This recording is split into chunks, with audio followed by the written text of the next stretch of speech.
I have one very important question, extremely Okay. important question. What do you think about the champion select anonymity and dodging in League of Legends? Dodging the queues. Hmm. I think I think that I think it should be costly strategically. Like I think that it's important that you lose something for dodging because it is a decision. And I am of the firm belief that the game starts when Champion Select starts, because I think that's when the game As starts. soon It's as you like you're press already accept, yeah. like the moment you press accept, there's already decisions you're making, right? In terms of rune choice, in terms of champion choice, you are reacting to something the enemy does. There is decision making process that it should be scrutinized, depending on what you're facing, right? It's like if you pick a shit champion, you should be punished for it, or if you are in a bad draft situation and you think that your odds of winning is very low, I think it's important that you pay a price for it. Whether it should be MMR or not, I'm not so sure. In terms of anonymity, I think that on lower MMRs, I think it was very pointless. I think it was such a bad element to add to the game where everyone was just an OP.GG warrior and then dodging depending Horrible. on if it was a lose streak or a win streak or whatever. And I think this just added an element to the game that was for me quite unexciting and boring. It was I think distasteful and just, yeah, it kills this, everything. this professor apps and whatever, it's like, you are optimizing your gameplay in a way that I think was very just boring. I think in terms of higher MMRs, I think the tricky thing about a higher MMR is when you are running into games with similar players over and over again, and you're playing against the same pool of players.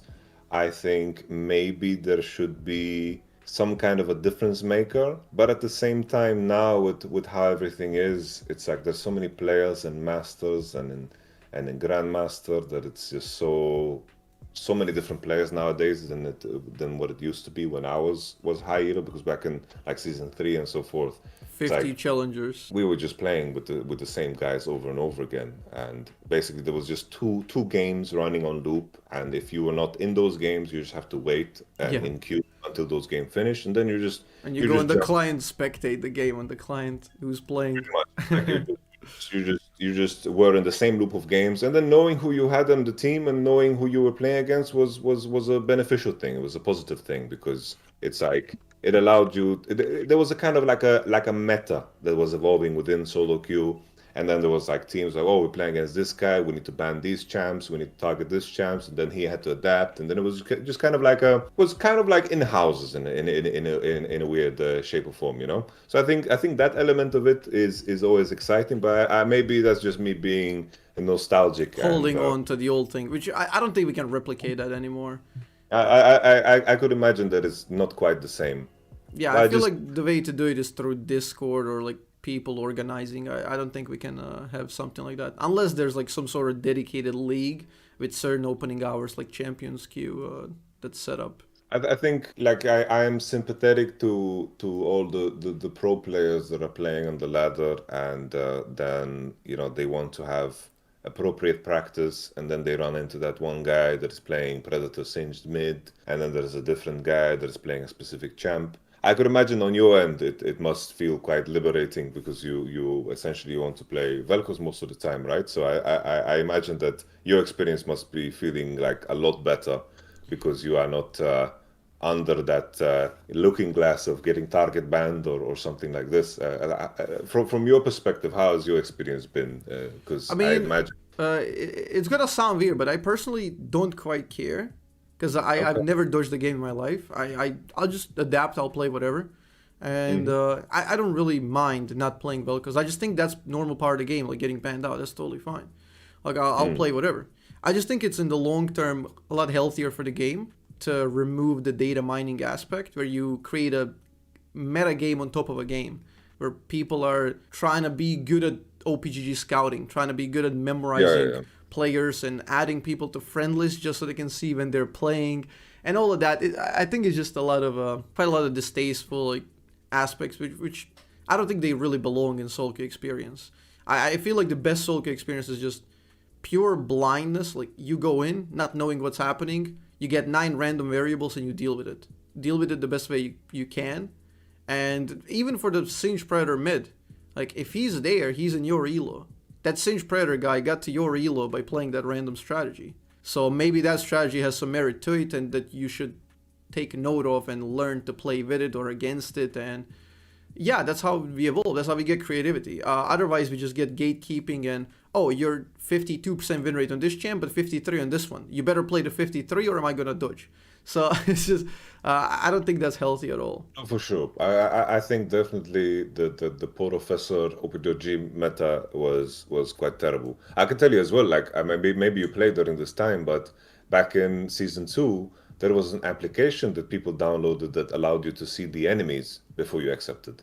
Like basically, it was a tool that showed you who you played against. So people would Nobody dodge. told you about that, damn. So people dodge. So I never used it, but I do queued with people that use it, where you would just not accept. You didn't even have to dodge. You just didn't accept because you saw the opponents before you loaded into the game. And this was like insanely OP. And back then, games would never start because it would be like the same 2 guys Oh, that you're no one just would. seeing, They would be in one team and then the other team, and then both 2 teams had the thing, had the tool, and it was a complete mess. Now I And see why Team Solo Mebdi got disqualified. No, that was after that. That was after that. Tool Yeah, abusing.